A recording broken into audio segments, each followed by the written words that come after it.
Hello, कैसे हैं आप सब। हो सकता है आप मेरी वीडियो ना सुनते हों। अगर सुनते हैं तो इसे लास्ट तक सुनें और जो कुछ बेहतर इस वीडियो से आपके जीवन में ऐड होता है उसे ज़रूर ऐड करें, क्योंकि मेरा उद्देश्य है अपने आसपास को बेहतर और खुश बनाना है। आज मैं आपसे बड़ी सोच का बड़ा जादू यानी कि the magic of the thinking big book के चैप्टर 4, जिसका टाइटल है बड़ा कैसे सोचे, के बारे में बातें करूँगी। यहाँ राइटर हमें कहते हैं कि कभी आपने खुद से पूछा है कि मेरी सबसे बड़ी कमजोरी क्या है। शायद इंसान की सबसे बड़ी कमजोरी उसका स्वयं का मूल्यांकन कम करना है। और ये क्यों होता है? जहाँ तक मैं सोचती हूँ, हम सब कोशिश करते हैं अपना मूल्यांकन अपने से अधिक जो कामयाब लोग हैं, चाहे वो किसी भी फील्ड में हो, उनसे करने की। जबकि जो भी मूल्यांकन होता है वो अधिकतर निराधार होता है, क्योंकि कभी हमने अपनी योग्यता को समझने की कोशिश ही नहीं की। इसीलिए हजारों सालों से हमारे दार्शनिक हमें ये बातें बताते हुए आए हैं कि आप खुद को जानें।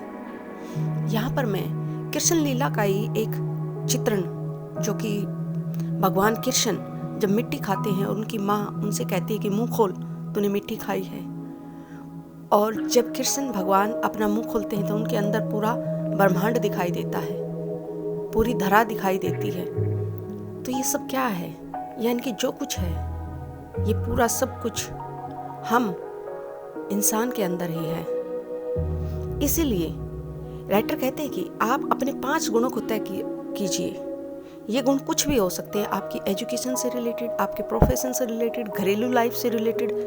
और फिर आप अपने सबसे वफादार, यानी कि जो आपका सही से मूल्यांकन करता हो, यानी कि आप अगर गलत भी करते हैं तो उस समय वो आपकी आलोचना करने में भी परहेज ना करें, उससे अपने इन चीज़ों का मूल्यांकन कराएं। और जब आप मूल्यांकन कराएंगे तो आप ये देखें कि उन 5 विषयों में आपसे श्रेष्ठ जो 3 व्यक्ति हैं उनमें और आप में कितना अंतर है। तो आप स्वयं रियलाइज करेंगे कि नहीं, आपके अंदर बहुत अधिक कैपेसिटी है। राइटर कहते हैं कि हम इंसान शब्दों और वाक्यों में नहीं सोचते, बल्कि वास्तविक रूप से हम तस्वीरों और बिंबों में सोचते हैं। यानी कि आप जो बोलते हैं या लिखते हैं, जो भी, वह दूसरे के दिमाग में एक तस्वीर बनकर उभरता है। इसलिए मुद्दे की बात यह है कि जो बड़े चिंतक होते हैं वे अपने और दूसरों के मस्तिष्क में सकारात्मक और प्रगतिशील तथा आशावादी तस्वीरें बनाने की कला जानते हैं। बड़ी सोच के लिए हमें ऐसे शब्दों और वाक्य का प्रयोग करना चाहिए जो बड़े सकारात्मक मानसिक चित्र प्रदान करें। यहाँ राइटर हमें एक रूपरेखा देते हैं कि कैसे छोटे नकारात्मक मानसिक चित्र उत्पन्न करने वाले वाक्य होते हैं, वहीं दूसरी तरफ बड़े और सकारात्मक चित्र उत्पन्न करने वाले वाक्य होते हैं। छोटों में जैसे, अरे इससे कोई फायदा नहीं होगा, हम हार चुके हैं। वहीं बड़े वाले क्या कहेंगे? हम अभी हारे नहीं हैं, हम कोशिश करते रहेंगे। यह रहा एक और नया उपाय जिससे हम सफल हो सकते हैं। इसी तरह छोटे चित्र वाले बोलते हैं, मैंने पहले भी यह बिजनेस किया था लेकिन मैं असफल हो गया, अब मैं इसको दोबारा नहीं करूँगा ज़िंदगी में। जबकि बड़े और सकारात्मक व्यक्ति कहते हैं, मैं एक बार इसमें ज़रूर असफल हुआ हूँ, परंतु उसमें सबसे बड़ी गलती मेरी अपनी थी, मैं फिर से कोशिश करूँगा और ये गलती नहीं दोहराऊँगा। छोटे चित्र वाले कहते हैं कि नहीं, यह काम मैं नहीं कर सकता क्योंकि मैं वृद्ध हो चुका हूँ या फिर मैं अधिक युवा हूँ इस काम के लिए। जबकि जो सकारात्मक चित्र वाले होते हैं वो कहते हैं कि ये तो मेरे लिए फ़ायदे की बात है कि मैं इस उम्र में, यानी कि कभी वृद्धावस्था या युवावस्था में, ये स्टेप उठा रहा हूँ। इसलिए राइटर कहते हैं कि बड़े चिंतक की शब्दावली का प्रयोग करें अपने जीवन में। जब कभी भी आपसे कोई पूछे कि हाँ आप कैसा महसूस कर रहे हो, तो उस समय यह कहने की बजाय अरे मेरा तो सर दर्द हो रहा है, मेरे शरीर में तकलीफ है, बजाय इसके कहिए कि मैं बहुत बढ़िया हूँ, बिंदास हूँ, आप कैसे हैं, और उतनी ही गर्मजोशी से उससे हाथ मिलाएं। जब दूसरे व्यक्तियों से मिले तो हमेशा उनसे खुशनुमा और सकारात्मक शब्दों का और वाक्यों का प्रयोग करें। आप अपने सहयोगियों का, अपने क्लोज रिश्तेदारों का प्रतिदिन धन्यवाद करें, सच्ची तारीफ करें, क्योंकि सच्ची जब तारीफ आप उनको देंगे तो यह उनकी सफलता का औजार बन जाएगी, और न सिर्फ उनकी सफलता का बल्कि आपकी स्वयं की भी, क्योंकि आपके अपने रिश्ते और अधिक बेहतर होंगे। वहीं जब दूसरों के सामने कोई भी योजना आप प्रस्तुत करें, कोई भी आइडिया, तो बिल्कुल सकारात्मकता से दें ताकि सुनने वाले के मन में भी एक पॉजिटिविटी पैदा हो।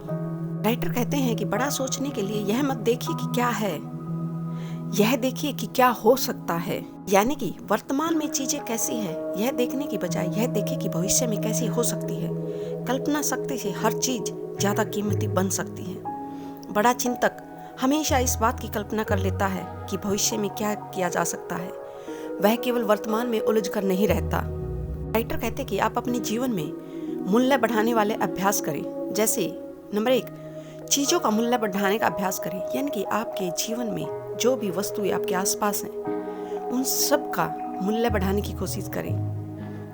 लोगों का मूल्य बढ़ाने का अभ्यास करें, यानी आपके अपने अधीनस्थ जो लोग काम करते हैं या आपके अपने परिवार में जो आप पर डिपेंड है उन सब का मूल्य बढ़ाने की कोशिश करें। और थर्ड है खुद का मूल्य बढ़ाने की अभ्यास करें, यानी कि खुद को कभी भी सस्ता या कमजोर ना समझें।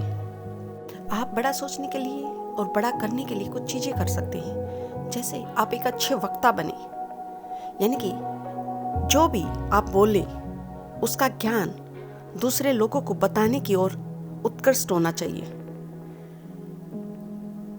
यानी आपने जितने भी सफल वक्ता देखे होंगे उनके अंदर एक खासियत कॉमन होती है, वो है कि वो जो विचार या जो चीज दूसरों को बताना चाहते हैं उस चीज को बताने की उनके अंदर प्रबल इच्छा होती है और लोग उनकी बातों को सुनते हैं। सेकंड, बेफिजूल की बातों या झगड़ों से बचें। इससे आप अपने समय को बर्बाद करेंगे और ज़्यादातर मामलों में इन बातों का कोई महत्व होता ही नहीं है। राइटर कहते हैं कि आप अपनी नज़र बड़े लक्ष्यों पर रखें। जैसे कि आपकी शादी का बड़ा लक्ष्य क्या है? शांति, सुख और खुशी होना चाहिए। वहीं आपके साथ जो आपके कर्मचारी काम करते हैं उस समय आपका बड़ा लक्ष्य क्या है? यानी कि उनकी पूरी अपनी और उनकी पूरी क्षमता का उपयोग करना। इसी तरह आपके पड़ोसियों के साथ आपका सबसे बड़ा लक्ष्य क्या हो सकता है कि उनके साथ आपका सम्मानपूर्ण और दोस्ती का व्यवहार हो। इसी तरह आप अपने आप पर भी खुद से भी ये पूछिए कि क्या यह मेरे लिए सचमुच महत्वपूर्ण है, जिस चीज़ पर मैं अपना समय इन्वेस्ट कर रहा हूँ या वेस्ट कर रहा हूँ। अगर इस चीज़ को हम डिटेल से समझेंगे तो हम 90% अपना समय अच्छे कार्यों में लगा सकते हैं और बेफिजूल की बातों से बच सकते हैं। कभी भी छोटेपन के जाल में ना फंसें, क्योंकि कहीं ना कहीं आपके आसपास के इन्वायरमेंट में ऐसी दुविधाएं पैदा करने वाली चीज़ें पैदा होंगी जो आपको छोटी चीज़ों पर ही सीमित रखेंगी। आगे राइटर हमें अपनी सोच का आकार नापने का एक टेस्ट देते हैं, जिसमें वो कोई परिस्थिति दे के ये दिखाते हैं कि जो छोटे चिंतक होते हैं वो उस पर कैसे सोचते हैं और बड़ी चिंतक की शैली के लोग उस पर कैसे सोचते हैं। जैसे कि खर्च का ही अकाउंट है तो जो छोटे चिंतक होते हैं वो सोचेंगे अरे खर्च में कटौती करता हूँ, क्योंकि आमदनी बढ़ाने का तरीका तो उसे और अधिक खोजेगा ही नहीं। वहीं जो बड़ा चिंतक होता है वह कहता है कि मैं ज़्यादा माल बेचकर या अपनी आमदनी बढ़ाने के अलग तरीके ढूंढकर अपनी चीज़ों को बढ़ाऊंगा। अगर कोई चर्चा हो तो उस पर छोटा चिंतक कहता है कि अपने दोस्त, अर्थव्यवस्था आदि जो भी चीज़ें हैं उनके बारे में ज़्यादातर नकारात्मक बातें करेगा। वहीं बड़े चिंतक जो होते हैं वो अपने साथियों में, अपने परिवार के लोगों में या देश की अर्थव्यवस्था में अधिकतर सकारात्मक चीज़ें देखेंगे। भविष्य के बारे में छोटे चिंतक बोलते हैं कि भविष्य में ज़्यादा संभावना नहीं दिखती उन्हें अपने। वहीं जो बड़े चिंतक हैं वो अपने उज्जवल भविष्य की कामना करते हैं। काम में जो छोटे चिंतक होते हैं वे हमेशा काम से बचने के तरीके खोजेंगे, जबकि बड़े वाले ज़्यादा काम और अधिक करने और कैसे इस काम को और अधिक असरदार बनाया जा सकता है इस विषय में बातें करेंगे। अगर प्रतियोगिता होगी तो छोटे चिंतक हमेशा औसत लोगों के साथ अपनी प्रतियोगिता करेंगे, जबकि बड़े चिंतक सर्वश्रेष्ठ लोगों के साथ अपनी प्रतियोगिता करेंगे। इसी तरह लक्ष्य में छोटे चिंतक वालों के लक्ष्य हमेशा छोटे होंगे, वहीं जो बड़े चिंतक होंगे उनके लक्ष्य हमेशा ऊंचे होंगे। साथी के विषय में भी छोटे चिंतकों छोटी चीज़ों से घिरे रहेंगे, जबकि बड़े लोग प्रगतिशील और उनसे अधिक इंटेलिजेंट लोगों की सराउंडिंग में रहना पसंद करते हैं। अगर कोई गलती होती है तो छोटे लोग उसको इतना बढ़ा चढ़ा कर बताने की कोशिश करते हैं, वहीं बड़े चिंतक वाले लोग उन चीज़ों को हमेशा अवॉइड करने की कोशिश करते हैं। इसलिए मैं आपसे यहाँ पर डेविड गोगिन की भी एक बात शेयर करना चाहूँगी। वो उनका एक फंडामेंटल है कि जब भी आपको अपनी लाइफ में ऐसा लगे कि आप बहुत कुछ कर चुकी हैं, इससे आगे आप नहीं कर सकते, तो उस समय आपको याद रखना है कि आपने अपनी योग्यता का सिर्फ 40% ही दिया है, यानी कि अभी आप बहुत कुछ कर सकते हैं। इसलिए हमेशा अपने बारे में और अपने से संबंधित दूसरों के बारे में सकारात्मकता पर ही जोर दें। आई होप राइटर की ये बातें आपको पसंद आई होंगी, और इसी के साथ अंत में मैं आप सबको यही कहना चाहूँगी कि यह ब्रह्मांड आप सबके जीवन में प्रेम, खुशी, शांति और सकारात्मकता दे। और आप सबसे रिक्वेस्ट है, अगर आपको मेरा काम पसंद आता है तो प्लीज़ मेरे चैनल को सब्सक्राइब और शेयर करें, और आपका एक अच्छा कमेंट मुझे और अधिक बेहतर करने के लिए प्रोत्साहित करेगा। And thanks for listening to me.